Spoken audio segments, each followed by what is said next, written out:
دنیا کی ہر چیز اللہ کا ذکر کرتی ہے، جو بھی زندہ چیز ہے وہ ذکر کرتی ہے۔ اللہ تعالیٰ قرآن مجید میں ارشاد فرماتے ہیں وَإِن مِّن شَيْءٍ إِلَّا يُسَبِّحُ بِحَمْدِهِ، جو کوئی بھی چیز ہے وہ اللہ کی تسبیح بیان کرتی ہے، وَلَٰكِن لَّا تَفْقَهُونَ تَسْبِيحَهُمْ، تم اس کی تسبیح کو سمجھ نہیں سکتے، تو ہم نہیں سمجھ سکتے، لیکن ہر چیز اللہ کی تسبیح بیان کر رہی ہوتی ہے۔ ہمیں ایک مرتبہ اس کا تجربہ بھی ہوا، امریکہ میں ایک ایسی ریاست میں جانے کا موقع ملا جہاں کوئی 15-20 پاکستانی ڈاکٹر ایک ہی جگہ رہتے تھے، تو ایک ہفتہ ان کے ہاں قیام تھا۔ ان میں سے ایک صاحب جو تھے وہ دل کے اسپیشلسٹ تھے، قدرتاً انہی کے ہاں قیام تھا۔ وہ مجھے کہنے لگے کہ حضرت آپ نے ہماری روحانی بیماریوں کا علاج تو ہمیں بتا دیا، اب میں آپ کو صبح ہاسپٹل لے جاؤں گا اور آپ کے دل کو میں چیک کروں گا۔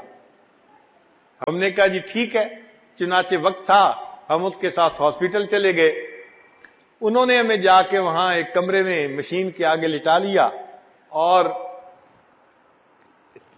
دل کو چیک کرنا شروع کیا، ایکو کارڈیوگرام اس کو کہتے ہیں۔ وہ دل کی تصویر آ جاتی ہے اور دل کی رگوں میں کیسے خون جا رہا ہے اور آ رہا ہے اس کی پوری تفصیل اس کے اندر ہوتی ہے۔ جب انہوں نے اسکرین پہ دکھایا تو مجھے کہنے لگے دیکھیں یہاں سے خون جا رہا ہے اور یہاں سے خون آ رہا ہے اور اتنی مقدار سے جا رہا ہے اور آپ کی شریانیں اس وقت ٹھیک ہیں اور 80% کام کر رہی ہیں 100 کی بجائے۔ تو اس عمر میں 80% بہت اچھی چیز تھی۔ کہنے لگے جی میں بہت مطمئن ہوں آپ کے دل کی کیفیت سے۔ پھر اس کے بعد کہنے لگے کہ حضرت میں آپ کو آپ کے دل کی آواز سناؤں؟ کیا سنائیں؟ تو انہوں نے ایک بٹن آن کیا، جیسے ہی بٹن آن کیا تو آواز آنے لگ گئی، جیسے دل جو ہے وہ خون کو پمپ کر رہا ہے۔ وہ کہنے لگا جی کہ ہماری میڈیکل کی کتابوں میں لکھا ہے کہ دل جب خون کو پمپ کرتا ہے نا تو لب ڈب کی آواز آتی ہے، لب ڈب یہ آواز آتی ہے۔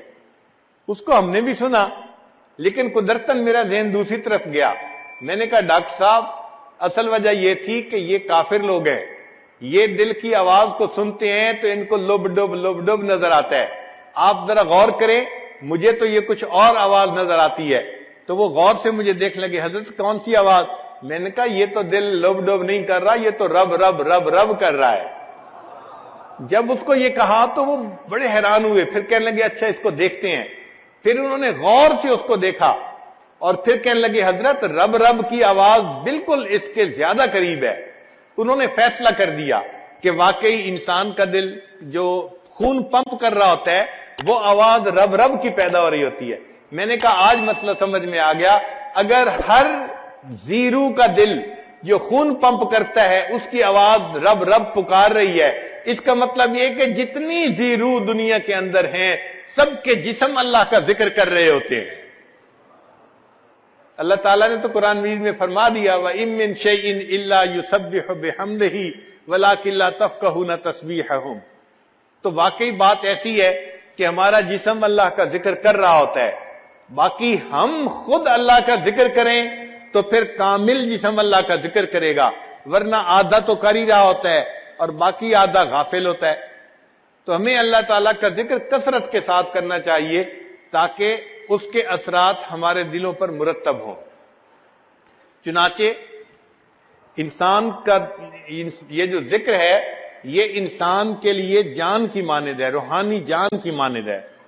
چنانچہ حدیث پاک میں آتا ہے، ابو موسیٰ اشعری رضی اللہ تعالیٰ عنہ روایت کرتے ہیں، قول النبی صلی اللہ علیہ وسلم مثل الذی یذکر ربہ والذی لا یذکر ربہ مثل الحی والمیت، کہ مثال اس شخص کی جو ذکر کرتا ہے اور اس کی جو ذکر نہیں کرتا زندہ اور مردہ کی مانند ہے۔ یعنی ذکر کرنے والا انسان زندہ ہے اور ذکر نہ کرنے والا شخص وہ مردہ کی مانند ہے۔ تو یہ روحانی زندہ اور روحانی مردہ ہے گویا۔ دیکھیے اللہ کے حبیب صلی اللہ علیہ وسلم نے 1400 سال پہلے بتا دیا کہ ذکر کرنے والا انسان زندہ کی مانند اور ذکر نہ کرنے والا وہ مردہ کی مانند ہے۔ پھر نبی علیہ السلام نے ایک اور بہت پیاری مثال سے بات سمجھائی کہ جس طرح خزاں کے موسم میں درختوں کے پتے جھڑ جاتے ہیں اور خشک ہو جاتے ہیں، اگر اس وقت درمیان میں ایک بالکل سرسبز درخت ہو تو وہ کتنا حسین اور اچھا لگتا ہے۔ نبی علیہ السلام نے فرمایا کہ ذاکر اللہ فی الغافلین کالذی یقاتل عن الفارین، کہ اللہ کا ذکر کرنے والا غافلین میں بیٹھ کر وہ ایسے ہے جیسے کہ فرار ہونے والوں سے قتال کرنے والا شخص ہوتا ہے۔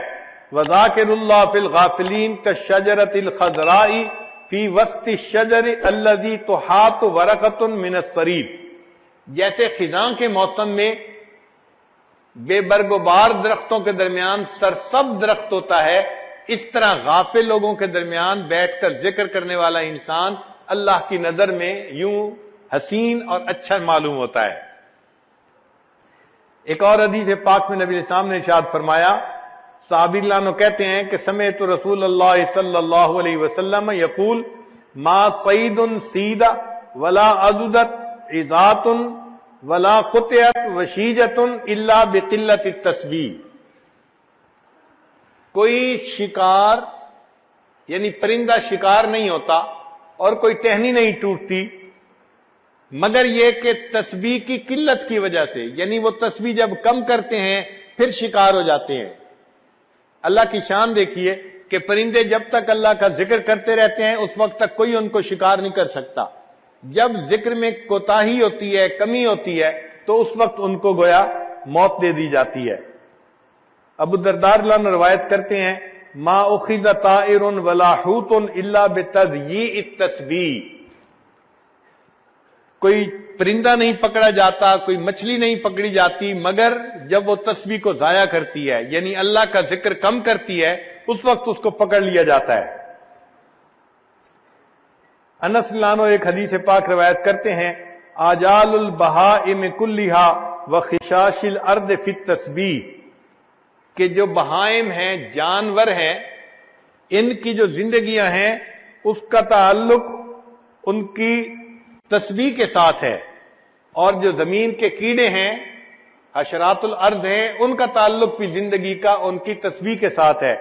اگر وہ تسبیح کرتے رہتے ہیں تو زندگی لمبی رہتی ہے، جب ذکر میں کمی کرتے ہیں فَإِذَا إِنْقَضَى تَسْبِيحُهَا قَبَضَ اللَّهُ أَرْوَاحُهَا، جب تسبیح چھوڑ دیتے ہیں اللہ تعالیٰ پھر ان کی روحوں کو قبض کروا دیتے ہیں۔ ایک اور حدیث پاک میں یزید بن مرسد رضی اللہ تعالیٰ عنہ فرماتے ہیں کہ نبی اسلام نے فرمایا لا یصاد شیء من الطیر والحیتان الا بما یضیع من تسبیح اللہ، کہ جب کوئی پرندہ اللہ تعالیٰ کی تسبیح کو کم کرتا ہے، ضائع کر دیتا ہے، پھر اس پرندے کا شکار کیا جاتا ہے، یا مچھلی ضائع کر دیتی ہے تب مچھلی کو پکڑ لیا جاتا ہے۔ تو اس کا مطلب یہ ہوا کہ جو ذکر کرتا ہے وہ زندہ ہے، اور جو ذکر نہیں کرتا وہ اللہ تعالیٰ کے نزدیک مردہ کی مانند ہے۔ اسی لیے یہ پوری کائنات، اس میں جب تک اللہ رب العزت کا نام رہے گا یہ کائنات اس وقت تک سلامت رہے گی، اور جب یہ اللہ کا نام سے محروم ہو جائے گی اللہ تعالیٰ اس کائنات کو ختم کر دیں گے۔ چنانچہ حدیث پاک میں ہے قال رسول اللہ صلی اللہ علیہ وسلم لا تقوم الساعة حتى يقال في الارض اللہ اللہ، کہ اس وقت تک قیامت قائم نہیں ہو سکتی جب تک کہ زمین میں کوئی ایک بندہ بھی اللہ اللہ کہنے والا ہوگا۔ یہاں ایک نقطہ سمجھنے کی ضرورت ہے کہ قیامت سے بڑی مصیبت اور کوئی نہیں۔ اتنی بڑی مصیبت اس وقت تک نہیں آ سکتی جب تک کہ ایک بندہ بھی اللہ اللہ کہنے والا ہے۔ اور ایک اور حدیث پاک میں ہے کہ اللہ تعالیٰ نے اسرافیل علیہ السلام کو حکم دیا ہے کہ اگر تم دنیا میں کسی بندے کو سنو کہ وہ میرا نام لے رہا ہے تو اس نام کو سننے کے بعد سور کو پھونکنے میں 40 سال کی تاخیر کر دینا۔ تو ایک دفعہ اللہ کا نام لینا قیامت جیسی مصیبت کو اگر 40 سال ٹال دیتا ہے تو جو بندہ روزانہ ہر وقت اللہ کا نام لے گا اللہ اس سے دنیا کی مصیبتوں کو کیوں نہیں ٹالیں گے۔ آج ہم تعویذوں کے پیچھے بھاگتے ہیں اور عاملوں کے پیچھے بھاگتے ہیں، ہمیں اصل میں سمجھ نہیں آتی کہ کرنے کی کیا ضرورت ہے۔ ہم اپنی زندگی شریعت کے مطابق بنائیں اور جو اذکار ہیں ان کو کریں، اللہ تعالی ہمیں پریشانیوں سے بچائیں گے۔ مغیر الاحوال اللہ رب العزت ہیں، وہ پھر حالات کو ٹھیک کر دیتے ہیں.